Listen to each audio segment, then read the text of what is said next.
नमस्कार. मी आर्किटेक्ट अतुल म्हात्रे. माझी थोडक्यात ओळख आपल्याला करून देतो. मी पेणचाच भूमिपुत्र आहे. माझा वडिलांचं गाव हे पेण दादर आणि आईचं गाव पेण वढाव आहे. आणि पेणमध्ये लहानपणापासून माझं येणं जाणं आहे. तिथला जी जॉग्राफी आहे, तिथलं जे इतर सामाजिक घटना आहेत यांचा अभ्यास मी करून आहे. 2010ला मी लंडनवरून जेव्हा परत आलो, त्याच्यापूर्वी मी लंडनमध्ये माझं मास्टर्सचं शिक्षण घेतलं आर्किटेक्चरमधलं आणि तिथे जॉब करत होतो. अनेक आंतरराष्ट्रीय प्रकल्पांवरती काम करण्याची मला संधी मिळाली. सिंगापूर, युरोप इथल्या ठिकाणच्या प्रकल्पांवरती काम करण्याची संधी मिळाली. त्यानंतर जेव्हा मी इथे 2010पासून नवी मुंबईमध्ये प्रॅक्टिस करतो आहे. वाशीला सुरुवातीला ऑफिस होतं, आता माझं ऑफिस बेलापूर आणि पनवेलला आहे.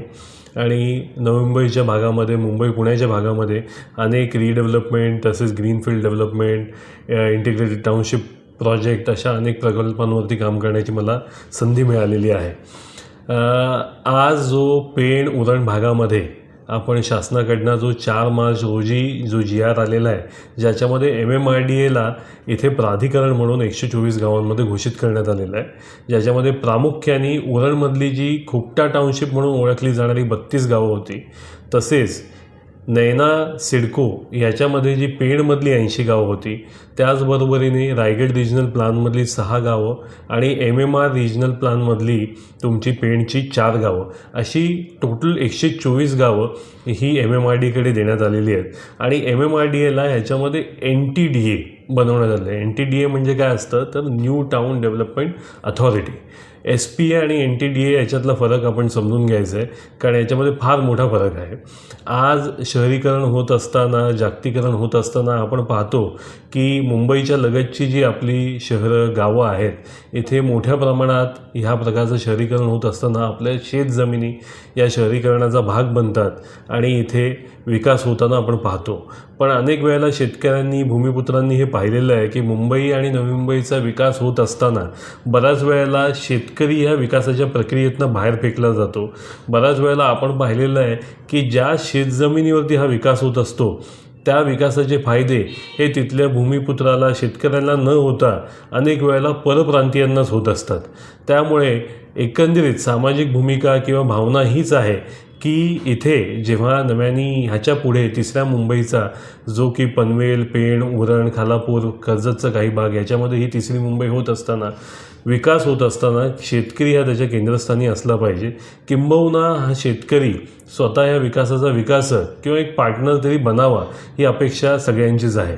पण तसं न होता शासनाने धोरण राबवत असताना अनेक वेळेला ह्या शहरीकरणासाठी, ह्या विकासासाठी शेतकऱ्यांची जमीन ही फुकटात कशी लाटता येईल हीच भूमिका आपण सातत्याने पाहतो आहे. नवीन नवीन जी धोरणं शासनाची येतात, त्याच्यातलंच हे एक महत्त्वाचं धोरण आहे की ही 124 गावं जी आज MMRDAला प्राधिकरण म्हणून नेमणूक करण्यात आलेली आहेत, तिथे आपण हे पाहतो आहे की जी जमीन आहे ती ॲक्वायर केली जाणार आहे. तर ती कशी, त्याच्याबद्दल मी भाष्य करणार आहे. आज आपण पेण भागामध्ये, उरण भागामध्ये पूर्वी 2006च्या सुमारास सेज हा प्रकल्प एका प्रायव्हेट कंपनीकडनं राबवताना आपण पाहिलेला आहे. त्या दरम्यान अजून देखील शेतकऱ्यांच्या सातबाऱ्यांवरती कंपनीची नावं अजून देखील आहेत.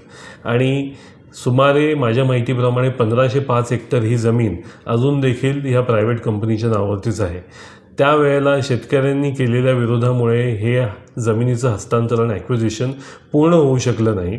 आणि आज सुयोग्य राजकीय परिस्थितीची वाट पाहून 15 वर्षानंतर पुन्हा त्याच प्रकारचा आपण अटेम्प्ट होताना पाहतो आहे की शासनामार्फत ही लँड ॲक्वायर केली जाणार आहे आणि याचे फायदे अशाच प्रकारच्या काही प्रायव्हेट कंपन्या ज्यांनी पूर्वी हा प्रयत्न केलेला आहे त्यांनाच मिळणार आहे. आज सेजनंतर गेले 10 वर्ष, 2013पासून आत्तापर्यंत ही जमीन सिडको नैना ह्या प्राधिकरणामध्ये होती. सिडको नैना या प्राधिकरणामध्ये असताना सिडको नैनाची अपॉइंटमेंट ही SPA, स्पेशल प्लॅनिंग अथॉरिटी म्हणून करण्यात आलेली होती. SPA म्हणून त्यांचं जे काम असतं ते विकास नियमावली बनवणे, विकास आराखडे बनवणे, झोन सर्टिफिकेट देणे, तिथल्या इन्फ्रास्ट्रक्चरची प्लॅनिंग करणे आणि शहरीकरणाच्या एकंदरीत विकासाच्या प्रक्रियेला मदत करणे, पूरक राहणे अशा पद्धतीचं असतं.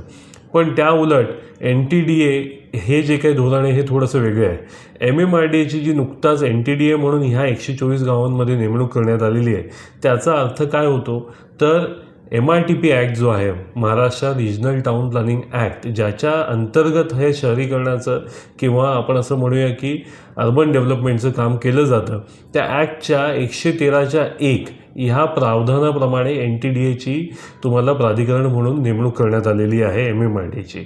या प्राधिकरणाची नेमणूक केल्यावरती NTDA म्हणून जसं आपण पूर्वी पाहिलेलं आहे की सिडकोची नेमणूक ह्या नवी मुंबईच्या 95 गावांमध्ये जी झाली होती आणि तिथे NTDA म्हणून सिडकोनी 100% लँड ॲक्वायर केली होती, म्हणजे शेतकऱ्यांची जमिनी स्वतःकडे घेतली होती आणि त्यावेळेला तुटपुंज फायदे हे शेतकऱ्यांना मिळवून दिले होते.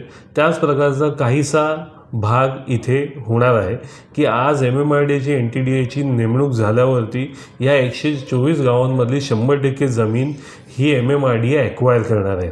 असं होत असताना ॲक्विजिशनचं मॉडेल काय असणार, काय शेतकऱ्यांना फायदे दिले जाणार आहेत याच्याबद्दल संभ्रम आहेच. काहीशी तुर्तास माहिती घेतली असता असं लक्षात येतं की नवी मुंबई आंतरराष्ट्रीय विमानतळाचं जेव्हा ॲक्विजिशन जमिनीचं केलं गेलं त्यावेळेला शेतकऱ्यांना 22.5% प्लॉट कबूल करण्यात आले होते आणि कोणत्याही दुसऱ्या प्रकारचं त्यांना कंपन्सेशन दिलं गेलेलं नव्हतं, कुठलाही आर्थिक नफा त्या प्रकारचा दिला गेला नव्हता. तसंच आपण पाहतो की त्याच्यामध्ये 22.5%चे प्लॉट कबूल तर केले, पण देताना जो प्लॉट मिळालेला आहे तो फक्त 15.75%च मिळालेला आहे. तसंच किंबहुना काहीसं मॉडेल इथे MMRDAद्वारे 124 गावांमध्ये राबवलं जाण्याची शंका वर्तवली जाते. आज ह्या संदर्भामध्ये विचार केला असता आपण हे म्हणायला हवं की जर शहरीकरण होणार असेल आणि जर विकास ह्या बाजूला होणारच असेल तर ते होत असताना आपण SPA म्हणून नेमणूक करावी. आपण NTDA म्हणून MMRDAची नेमणूक करू नये. SPA म्हणून नेमणूक करून आपण शहरांसाठी जी प्लॅनिंग केली गेली पाहिजे ती करायला काहीच हरकत नाही.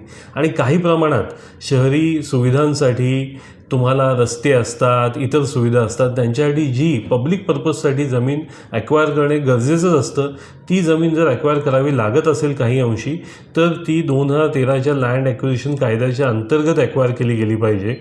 आणि 2013च्या लँड ॲक्विजिशन कायद्याच्या अंतर्गत मिळणारे जे सर्व फायदे आहेत, जसे की जमिनीच्या चौपट किंमत, त्याचबरोबरीने 20%चा संपूर्ण जमिनीच्या भूखंडाच्या अगेन्स्टचा 20%चा डेव्हलप प्लॉट, तसेच नोकऱ्या व इतर जे काही बेनिफिट्स आहेत ते सर्व बेनिफिट्स हे शेतकऱ्यांना, भूमिपुत्रांना मिळाले पाहिजेत.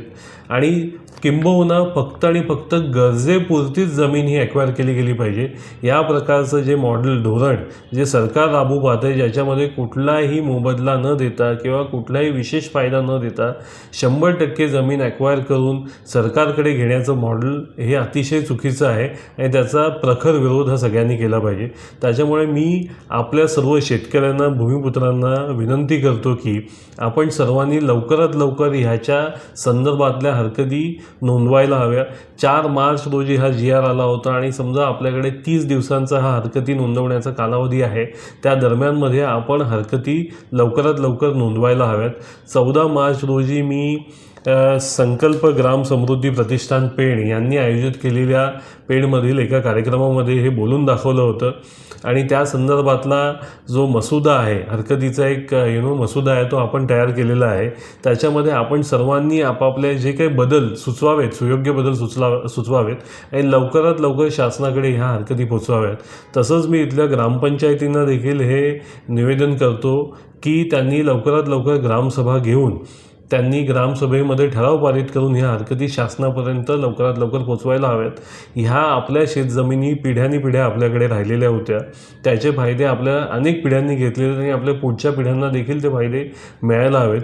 शहरीकरणाला, विकासाला कोणीही विरोध करत नाही, पण विकासामध्ये भाग शेतकरी हा केंद्रस्थानी ठेवून जर तुम्ही केलात तर त्याला कोणी विरोध करणार नाही. पण अशा प्रकारचं 100% लँड ॲक्विजिशनचं मॉडेल ज्याच्यामध्ये शेतकरी या विकास प्रक्रियेतनं, भूमिपुत्र या विकास प्रक्रियेतनं बाहेर फेकला जाईल, हे अतिशय चुकीचं आहे आणि आपण सर्वांनी इथे याचा कडाडून विरोध करायला हवा ही आपल्याला विनंती करतो. धन्यवाद.